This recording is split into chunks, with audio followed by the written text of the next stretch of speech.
Olá, meus queridos, como é bom estar aqui mais uma vez com vocês. Hoje eu trago o livro de Timóteo, primeira carta a Timóteo, que diz assim no capítulo 2, versículo 3 a 6. Porque isso é bom e agradável diante de Deus nosso Salvador, que quer que todos os homens se salvem e venham ao conhecimento da verdade. Porque há um só Deus e um só mediador entre Deus e os homens, Jesus Cristo, homem, o qual se deu a si mesmo em preço de redenção por todos, para servir de testemunho a seu tempo. Primeira coisa que eu destaco: o que é bom e agradável diante de Deus, nosso Salvador? O que é bom e agradável? Ele quer que todos se salvem. Deus, ele não quer que ninguém se perca. Ele não escolheu ninguém para perdição, nenhum ser humano para perdição. Ele quer que todos sejam salvos, que todos tenham a vida eterna. Primeira coisa, então Deus, ele é bom, mas Deus é justo, né? Deus é perfeito e bom. Um Deus de amor e misericórdia, mas é um Deus de justiça, um Deus justo. Não só que faz justiça, mas que é justo. As suas leis são justas, são perfeitas, são boas. E quer que todos os homens se salvem e venham ao conhecimento da verdade. Por quê? Porque há um só Deus e um só mediador entre Deus e os homens.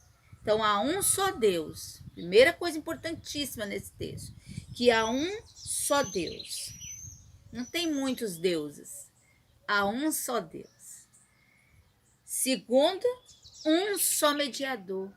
Só tem um que faz essa mediação, que está entre o homem e Deus, que é quem? Jesus Cristo. Jesus Cristo. Um só mediador entre Deus e os homens. Jesus Cristo, homem.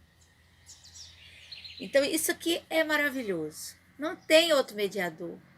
Há muitas pessoas que dizem, vou pedir fulano, né? Poder fulana para mediar entre mim e Deus. Não tem, só Jesus Cristo, o qual se deu a si mesmo. Ele se deu.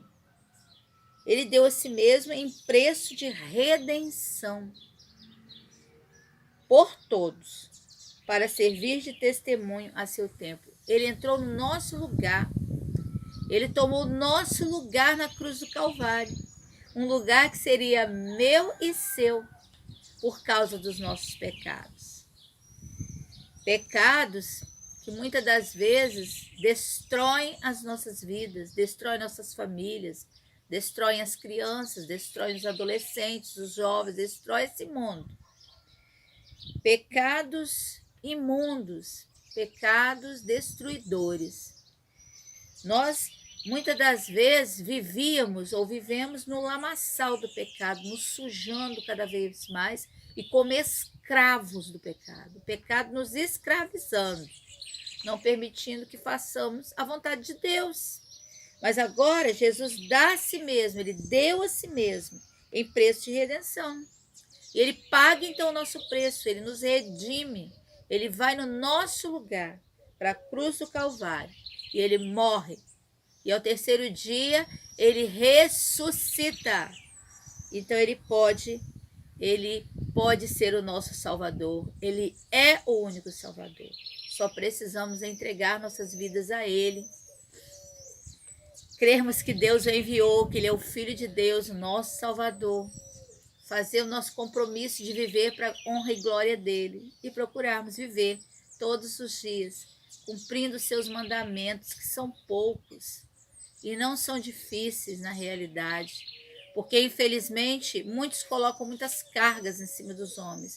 Mas Jesus, ele disse que deveríamos amar a Deus sobre todas as coisas e ao próximo como a nós mesmos.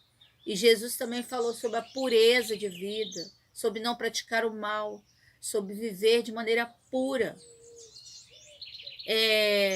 De vivermos de tal forma que Deus, que Jesus, que o Senhor, ele seja o nosso Senhor, nosso Deus, nosso Rei. Vivemos para a honra e glória dele. Então, não podemos viver com o pecado nos dominando. Não podemos deixar que seja, não podemos ser escravos do pecado novamente. Se Jesus já nos libertou, verdadeiramente somos livres, mas não livres para fazer a vontade do diabo, não livres para fazer a nossa vontade, mas livres para fazer a vontade de Deus, que é uma vontade pura e santa e perfeita.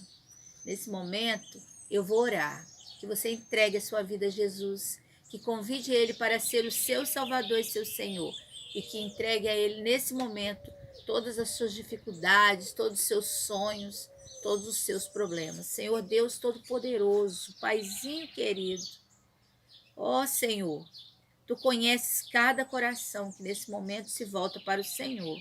Tu conheces as nossas necessidades, o nosso andar, até mesmo o nosso pensar. Eu entrego nas tuas mãos cada vida que está nesse momento vendo, ouvindo esse vídeo, Senhor. E que cada uma dessas vidas sejam alcançadas pelo teu Espírito, que sejam alcançadas pelo Senhor. Alcance esses corações, Senhor, essas mentes, Senhor Deus. Que haja transformação de vida, que haja transformação de mente, que possamos, Senhor, nos dedicar as nossas vidas a Ti de tal forma que Satanás não seja o nosso Deus mais, mas o Senhor seja o nosso Deus. Que o controle das nossas vidas esteja nas Tuas mãos, que possamos vencer o pecado através de Jesus, porque Jesus já venceu na cruz do Calvário e nos deu esse privilégio de vencermos, de não sermos mais escravos do pecado. E quando pecamos, Senhor, temos um advogado que é Jesus. E a Bíblia nos diz que Jesus Cristo ele perdoa os nossos pecados, mas que devemos também viver para a honra e glória dele. Que devemos obedecer, que só seremos amigos de Jesus se obedecermos. Que o Senhor possa nos ajudar. Abençoa cada uma dessas vidas. Senhor, entra com providência, Senhor, diante dos problemas. Resolva, meu Deus, segundo a tua vontade. Deus, que o Senhor possa abrir portas segundo o teu querer e que haja, Deus, vitórias diante dos problemas. Que haja, Senhor, transformação de vidas. Que vícios possam ser vencidos. Que, ó Deus, dificuldades que aos olhos dessas pessoas, ó Deus, são impossíveis de serem vencidas. Que o Senhor possa dar a vitória em nome de Jesus. Pode ser na área da saúde, pode ser na área familiar, na área do casamento, na área dos relacionamentos, pode ser na área, ó Deus, de vícios, na área financeira, mas principalmente na área espiritual. Que o Senhor trabalhe os corações e que haja transformação. Em nome de Jesus nós te oramos. Amém. Que Deus te abençoe e até a próxima.